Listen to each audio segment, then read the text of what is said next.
Welcome at the next part of the lecture Variational Methods. Today we shall speak about the finite element solution of the equation in the space of linear splines. Let us consider the equation minus second derivative sigma plus sigma u equals f with the homogeneous boundary value conditions u at a equals 0 and u at b equals to 0 again, where sigma greater or equal than 0 and function f of x are given continuous functions in the interval a, b. Later we shall admit non-homogeneous boundary conditions too. Let us find the approximate solution un to the exact one u by the finite elements method using piecewise linear splines. As we know, the differential operator minus the second derivative plus sigma u is positive definite in the space of functions integrable with square L2 on AB. That is, there exists positive constant gamma such that the product LVV is greater or equal than gamma the square of norm V. Then the equation 1 is equivalent to the following variational equation. This we have established before, but now we repeat that formula. So that expression equals the right hand side as the integral from a to b f of x eta for all eta in the energetic space HL generated by the operator L, which is in the case the Sobolev space W0, 1, 2 on AB. We find the approximate solution in the space of linear spline S1 delta 0 in the form of the following linear combination. With the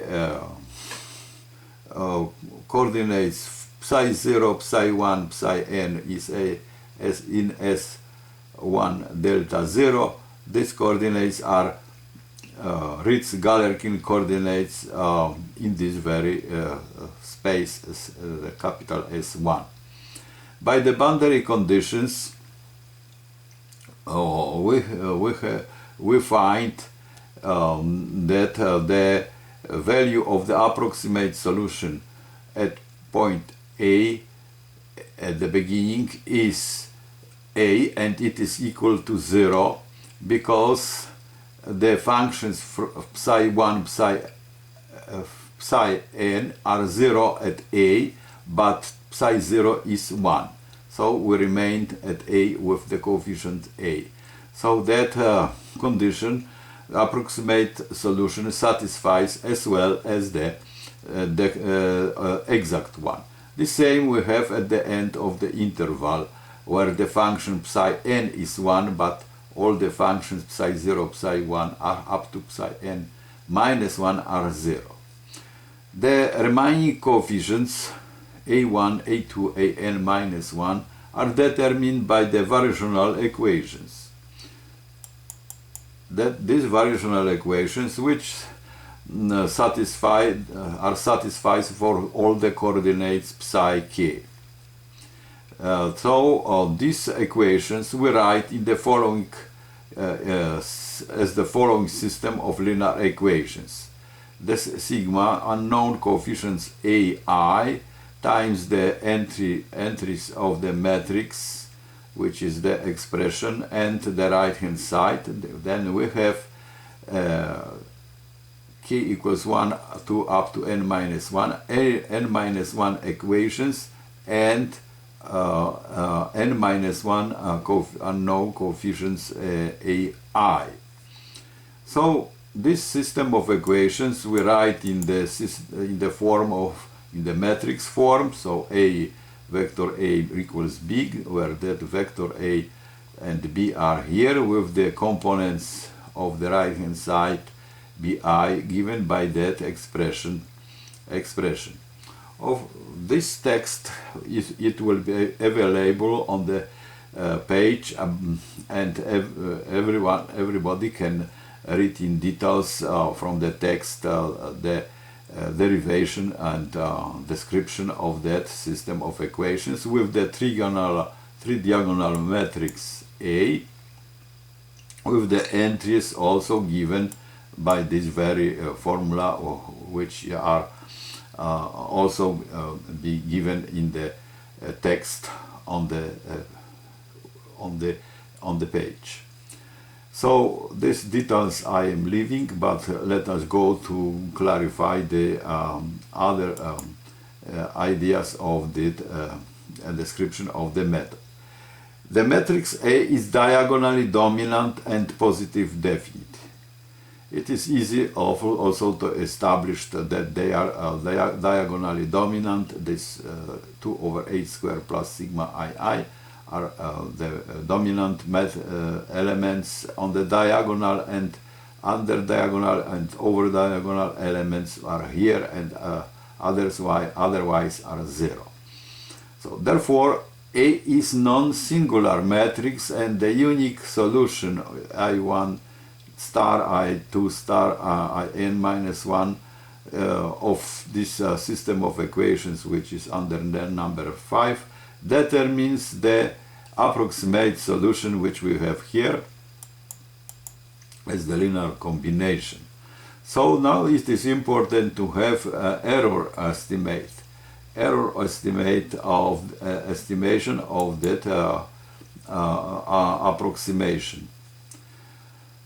At the first step of the global error un minus u estimation, we apply the error band of Ritz or Galerkin methods given in the previous lectures. This estimation, this inequality is that global error in the norm, energetic norm L, is estimated is less or equal than eta minus u also in the energetic norm L for all eta in the space of linear spline S1 delta 0. So if it is for all eta, then let us put eta of x equals s of x, this interpolating polynomial to u. So if we do it, then the global error holds the inequality that global error in energetic norm is less or equal than error of interpolation also in the energetic norm. It means that the global error of the elements methods does not exceed error of interpolation in the L norm. That is important. So that one can have a pure estimation, a pure estimation of the global error before solving the equation. This information is quite satisfactory for applications in engineering, but in mathematics, exact analysis of the error, of the global error is needed. So, let us give exact estimation of this error. First, we know that the error of interpolation satisfies the inequality. That is the square of the norm, L norm, of the error of interpolation, which is given by that formula, by this very expression under integral. By triangle inequality, it is the norm, square norm of the derivatives s prime minus f u prime plus the constant m0 times s minus u square. That constant is maximum of the coefficient, given coefficient sigma.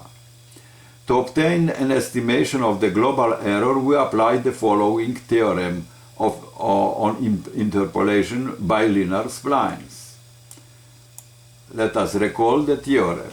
If u is s function twice continuously differentiable on the interval ab, then the error of interpolation as the difference s minus u satisfies the inequality that this absolute value is less or equal h squared over 8 times maximum of the second derivative in the interval AB. This was established before. Also, we have estimation for the derivatives. S prime minus U prime is less or equal of times h over 2 times the same maximum of the second derivative. So using that theorem and this estimation, we are able to estimate that error or global error. So the global error is less or equal than error of interpolation, as we have already said, but this error of interpolation is given by the interval, as we also have said about. So this is less or equal by the substitution, by the application of that inequalities from the theorem, that this difference of between the derivative square of this is h over 2 times the maximum of the second derivative, which is h over 4 times the maximum of the second derivative. Then the difference between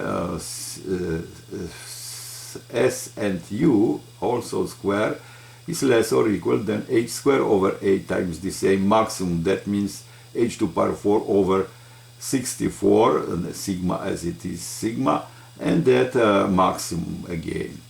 But now we can take common factor h over 4 before the integral. Also we have factor maximum, this same maximum, and here we take it before the integral.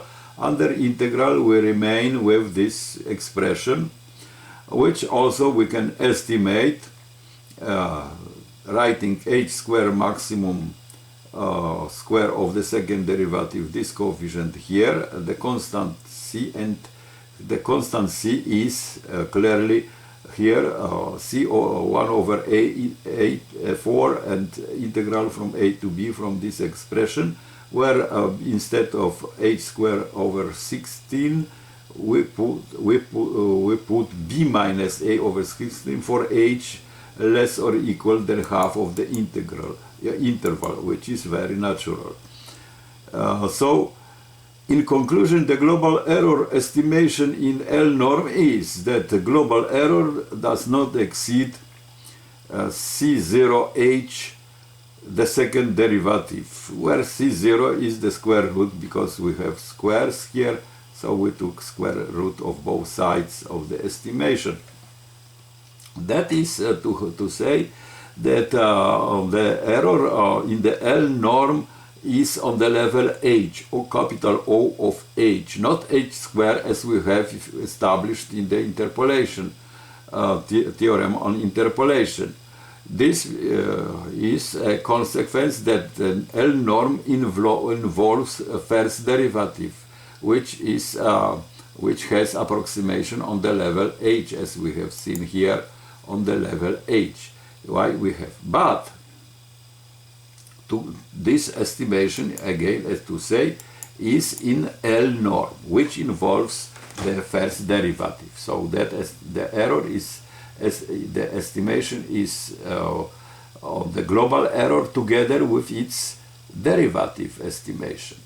So, but to get estimation of the global error alone with the L2 space, in order to estimate the global error, En we denote in the norm of the L2 space, to get O of h square approximation, we apply the Nietzsche analysis, which is given in the article here from 1968. So let us do it. Let Z be belongs to the energetic space, be a regular weak solution of that equations, or its variational form. If it is so, then since the global error is the element of the energetic space, therefore for eta equals En, the error, the unknown z, is the solution of this equation. So again, to see that fact, that we see that if for eta we put the global error, then we have the equation. That is clear. So this equation, this auxiliary function solution z, satisfies this equation with the right hand side error, global error, and that is in L2 norm. Let Zn from the linear piecewise linear space be the interpolating piecewise linear spline to Z. Then Zn is orthogonal to the global error En. Indeed, we have that product orthogonalization we shall have in L norm, in the energetic norm. Then the product, the global error times Zn, this approximation to Z equals, this is what we understand, this operator L, En is the difference, so that is only to clarify that En is difference. But this L means that the operator L is in the brace of the inner product here. So this is equal, if we open the inner product, then we have L un Zn from here, and we have another term L u Zn, because L is also symmetric operator, as we have said before. So LUN is F, as well LU is also F, then we have 0. So we have shown that the product, inner product En Zn in the energetic norm L is 0. That means that the global error En is orthogonal to the approximation of Zn. From this relation, we have the following formula, which we shall use later. We shall refer to this formula, namely that Lzen, which is the same, but here we have 0. We subtract 0. This is 0. We have proved that this is 0, because this is the L norm. Okay, this is L norm. So if we take together these two terms, then we have that product L times difference Zn minus Zn En. From the Cauchy inequality, when it is applied in L norm of the Hilbert space air,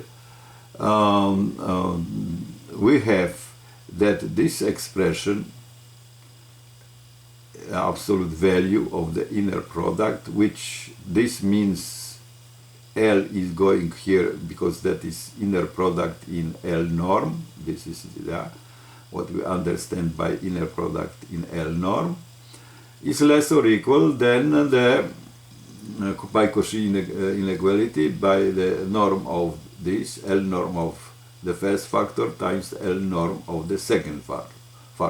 And by inequality we have earlier said, when it is applied to Z, because that inequality 9, it was up for U solution, but now it is of course is also applicable to Z solution, that the global error in energetic norm is C0H times the norm, in fact maximum norm here of the second derivative. That was established before. Now we observe that the weak solution Z, or of this equation 10, as we have, holds the following relations, that this is the solution of the equation. We moved this term on the right side from the left. But now if we take the norm of both sides, we have the norm of both sides, and we apply the triangle inequality again. So here, these are L2 norms, not energetic norms. Then we have that, if we apply that, then we have the norm of E plus the norm of sigma times the norm of Z. That is clear. The operator L is positive definite, as we have said, and Z is the solution of the equation, as we have also established. Therefore, because it is the solution, that means Z satisfies this equation, these relations. And that from that fact that is positive definite, we have lower bound and we have upper bound. We see it. Dividing the above double inequality, but Z, norm Z less different than 0, we divide this by this norm and this by the norm, then we obtain the inequality. If we divide by the norm, we remain with E on the right side, but if we divide by gamma, we have a reciprocal of gamma. That is clear. From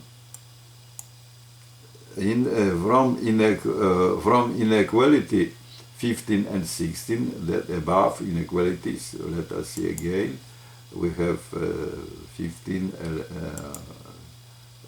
this is inequality. From this inequality and this inequality, if we replace this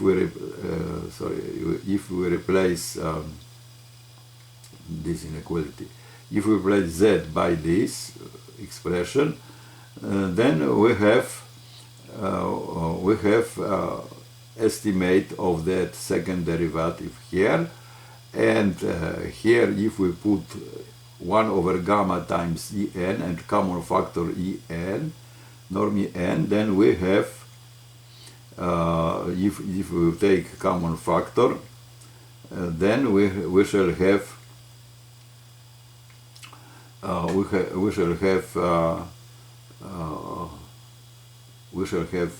En and En here, and we remain with the constant C1 equals 1 plus this. That is clear. This will be 1. Here will be sigma over gamma, and that what is the constant here. So we have this estimate.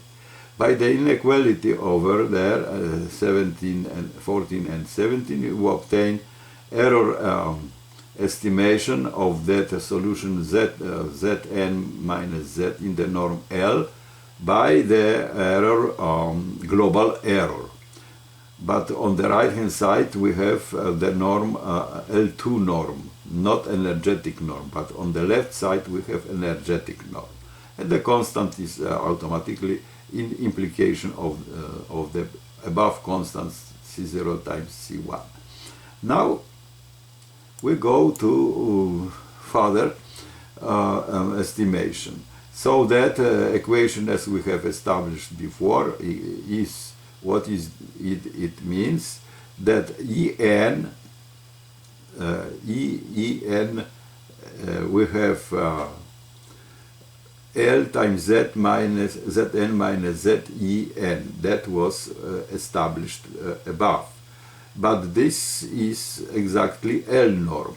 This is L2 norm, but here this L goes here to be L norm, as we have notation of that L norm by that expression.